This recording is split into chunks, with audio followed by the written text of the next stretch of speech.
Oleh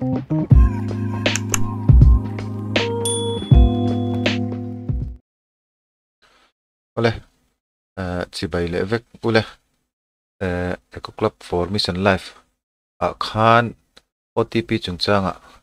kan buai khop mai har sat na kan to ka hei Mizoram chau po ni lawa group lama phe ka chung ka soi to All India he kan buai khop mai online meeting a po khan OTP hi zo na tamber za som ko vel zo na kha OTP chung chang hi ni a chuwang chuan kan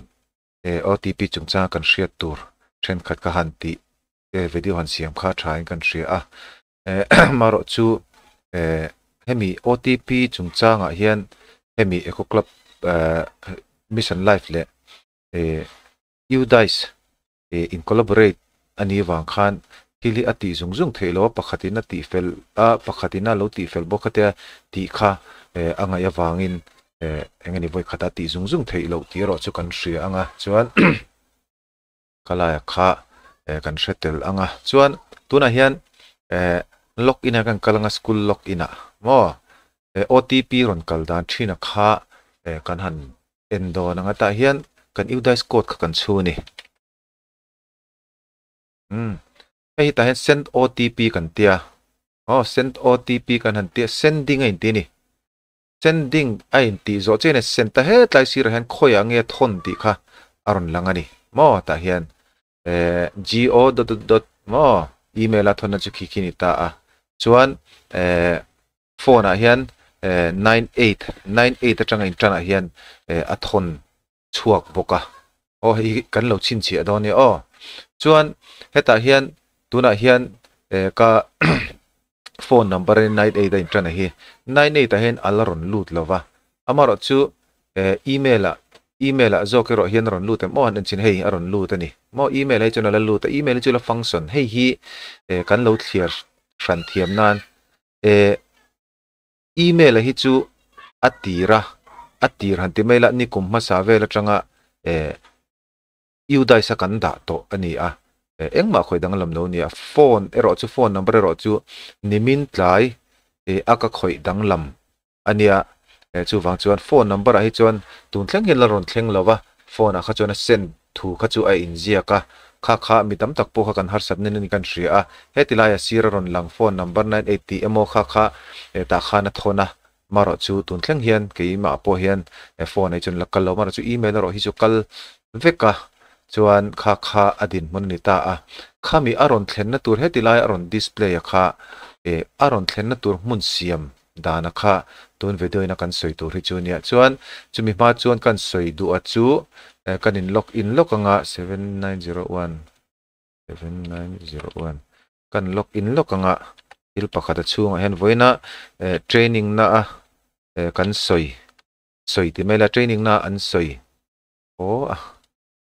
ngoro kan sign in lo phot me nge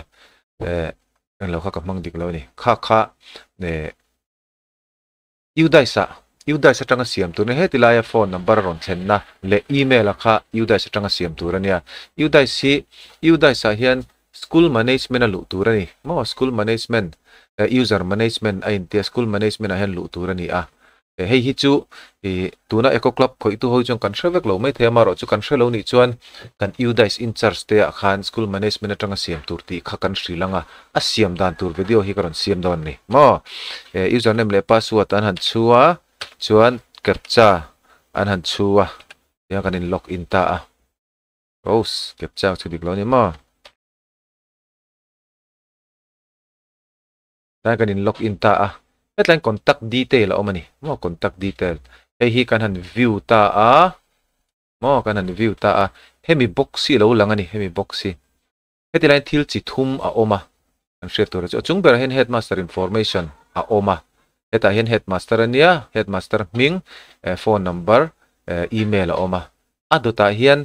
respondent detail om vele ani respondent detail hi then khata chuan respondent detail hi information chi thuma oma a then khata chuan website ina antia chuan hemi hi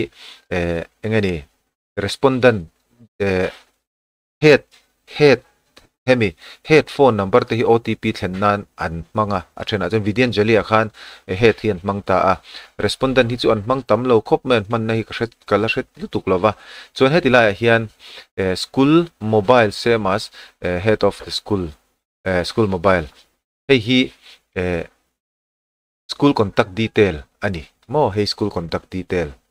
chu hei hi a edit theita edit kan lut lokanga edit kan lut lokanga hetiana lo omta a headmaster te ti hian ming te thlak theya phone number a thlak theya email a thlak theya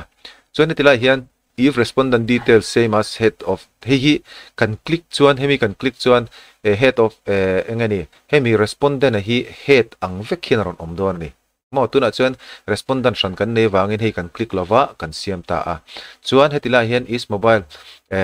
hei hi school information school contact information a hi headline click turom le ta hei kan click chuan head ang thoin om le dona mar chu tuna chuan head details kan man lo wangin hemi number le hemi number hi ekoklapa chuan an link kani mo chu kan shedon ania hetilai head number ani lovin respondent number po ni lovin head email le englo respondent email po ni lovin at noi bera hemi number le hemi email a hian hi ekoklapa khan an link kani chu kan shedon nia chu kan edit ta heta hian engma hetila hian china ka soi ang khan same as the in lo click chuan headmaster number le ngani headmaster email a thleng don ani mo hei same kan tianga same ti chuan kan hemi an number b ka hi mo headmaster ne ti khan headmaster ang chi khan automatic in ron thlak ta mara chu ke ni chuna same ani lo wang khan khatiang khan kan ten 98625 tiang khan kan ti ta ni chu kan shedon ania hetilai hi hemi number le hemi number hi an linka chu ekoklapa khan aron mangani chu ta chon thil kan hriat tel le tura chu he number hi mo ama chon hei hi keni po head number kan manga 9436 kan manga head number a clear OTP a thlenga chuan chu tu nimin khan dar ni vel bor aniang a ka chiang chi lo khatiang vela khan hemi number hian ka thlaka mo na keima numbering ka thlaka chuan atira chuan hetilaya OTP kan han te sending te hetilai siron langa khan engma alain thak lo atira chuan dakar thum nu vela hetilai number ka da thar ang khan hetilaya chuan aronin thak ve chau ma se tun thlengin OTP taka ka chu alaron thleng lo chulai taka chu nia voina an soya khan 24 hour nga turan te tuna chun 24 hour chu ni to ngei me ma se tun thlengin laron thleng lova khalaya kha chun ke mani thiam lo po ni to lova engani ti khami a contact detail la tur khan udai samin valing ka ngaya udai lampang ne na hemi portal siam tu eco club portal siam tu le udai portal lampang encall tu te na ani collaborate anti khanga ya wangin khawang khan alaron thleng lo ani karinga amaro chu kan email bi kai chu ama kan da sa ring to ni wangin email a hi chuan tun din muna chuan OTP la thleng charchara tin nimin tlai ve la tang khan phone number ama a thlen na renga po khan OTP hi a thleng lova a phone number bi ka hi emi eco club life atang hian an disable amani ti kha ril ro om dewa kha engeni lo nga ve deuh phota ngai ni chu soyang khan ke mani problem chi ani lova central lampang problem all india kan problem vekani wangin hei hi chu soi mai thei ani lova chu wang chuan khalaya kha lo shatai la apoi mo bera chuan hetilai information achung ni lovin at noi hemi information a hi tundin muna chuan eco club formation life hian an la kani chu kan thredon ne chuan kan in log in le don sinanga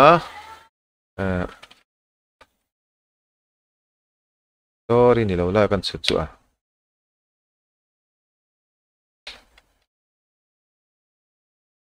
OTP hi kan chu sang SV 2 B 8 sending kan tilenga check pa in send ngay maya mase si chu kaladong chuang lo ani email zo ki en chinila email zo kan dong em email zo kan donga 8177 submit anga kanin log in ta a chuan voin khan create event hi Name of event. nimina te po kan soi to a create event a hian hetila hian hei adopt healthy lifestyle ti hi a ngeni default in omani athak theilo du midang thil dang po thlangila athak theilo ni zan khan anron thla anron englo zuka athak the khan ron ti zuka maro chu an ti dang lam le a chon he poi flora ba ki thlan theilo ta engma danga thlan theilo team dang kha thlan theilo hei hi voina kan han zota meeting na an soidana chuan an soidana chuan tundin hmuna chuan hemi QR code flora QR code hi an ngai poi mo ema wangin tilo school an la tama wangin activities dang hi an la disable shini ti kha an soidana ni a hei chu anon enable le wat tura ngai teila kan entina na voi tunkara hian Mizoram chuan activities a safe water te kan ti don ta a safe water ti tur ne ti to te poinom mai theya kha kan lo ti to ni pon kha lo la ngak shram shramila a video te a picture te kha lo da tha ila chon hemian on hon huna kha ati theidon ani chu kan shedon ne chuan activities sort o event kan create don hian event kan create don hian kan share tura chu a theme a hian hetilai te juk ena te juk zon vak ngai lewin a theme hi by heart ve dewila theme a hian an entire theme chi sang adopt healthy lifestyle ti te adopt sustainable food system ti te reduce waste reduce e-waste save energy save water khatiang kha om ta a tuna kan ti tura khan mo tun kara kan ti tura khan big takin primary a chuan safe water ani a safe water a po enge safe water no hen enge ti mo ang chi nge in ti kha hei a om le ta a khata khan kan lo eng lo don chuan kan activity sanga kan ti don chuan safe water chungchang chu creative na khan hetila hian safe water kan thlanganga safe water chunga khan kan activities ti kha katiang khan kan thlang don ani mo a then chu safe water chi khatuna khan omta entina na kan thil ti kha cleanliness drive te lo ni ta se cleanliness drive chu hetai na omta kha khoi chu nge om kan ti chuan reduce waste sa cleanliness drive kan nei ta a chuan reduce waste sa po hen cleanliness drive om thoba ma so amaro chu e-waste ho electronic waste ho big khanita a khang te kha kan theme thandon khan hemi theme kalphunga le asap theme kha lo sang ve lo bok taila a tha ome kha voina kan training na an soi then khat le OTP big chungchanga kan boina le OTP ron thlenna tur thlak dan video chu ni a uluk te lo enila kan video siam hi tam takin kan en uluk lova kan thu soi te kan ngai thlat chiang lova hetilai video kan soi ngei po in zo le hi tamlu tuka chuwang chuan khongai takin video hi en uluk shram ang u chuan hemi alem kan ti lana ati dan mo hetilai zu click turani hetilai zu click turani kan han ti a engeni event create on event create an kalanga chimi chin feel apanga ti kha anzu en thuak mai khan an ti ringot ta khami ba ka thil poi mo hriat tur ho mo athi ma te poniang khami hetilai kan soitel hi kan ngai thla uluk lo thina thil soi to ve ka hian zo na tam thinu to ka chu wangin ngai thla uluk shramila alema langpi alampanga kan thu soi hi ingai poi mo u ti kha kan soitel du bok ani kha tun truma kan video chuan nimero se me